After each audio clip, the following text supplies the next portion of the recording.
Salut à tous, on se retrouve pour une nouvelle recette. Aujourd'hui, on va réaliser ensemble la panna cotta de chou-fleur. Oh, la liste des ingrédients. Là, sincèrement, on est sur recette ultra simple. Les ingrédients, forcément, du chou-fleur, de la crème, du lait, orange sanguine, ça c'est un peu pour faire le topping, quelques feuilles de gélatine, du sel et du piment. Vous l'avez compris d'avance, cette panna cotta, elle va être salée. On revisite la version sucrée avec un peu de chou-fleur.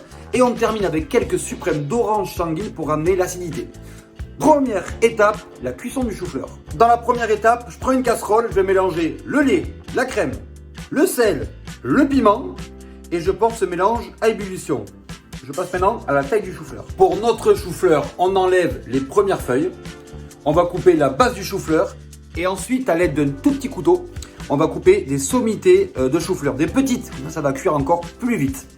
Dès que mon mélange lait, crème, sel, piment est à ébullition, je plonge à l'intérieur mes sommités de chou-fleur et je laisse cuire environ 10 minutes. Vous allez prendre maintenant la gélatine. On va la mettre dans l'eau froide, elle va se ramollir comme ça et elle nous servira tout à l'heure à épaissir notre panna cotta. Eau froide, gélatine. Le chou, il est très bien cuit. On a besoin d'avoir une bonne cuisson quand même. On va pouvoir maintenant mixer. La gélatine est bien ramollie. Je les sors bien.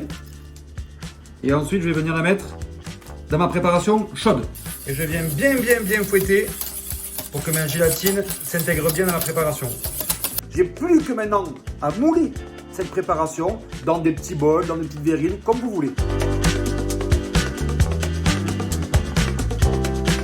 Panna cotta, direction le frigo. Il faut attendre au moins 10 heures pour qu'elle soit vraiment à la bonne texture. Allez, le temps passe très vite. Elle sort du frigo et regardez. Elle est juste prise. Panna cotta, moi j'aime quand c'est encore tremblant comme ça. Voilà, vous allez me dire panna cotta comme ça?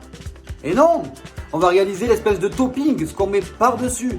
On en profite, c'est la saison des oranges sanguines. Je mets quelques suprêmes d'orange. L'orange, hop, ici. Regardez comme c'est beau ce fruit, l'orange sanguine. Ici, et là je vais venir l'appeler à vif. On a récupéré que les suprêmes.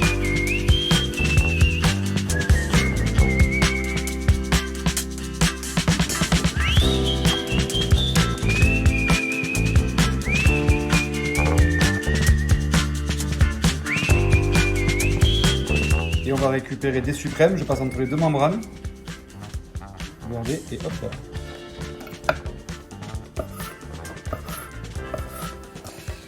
Pour le dressage, c'est très simple. Sur ma panna cotta de chou-fleur, j'ajoute les suprêmes d'orange que j'ai taillés en petits dés et je râpe un tout petit peu de chou-fleur pour avoir le chou-fleur cru.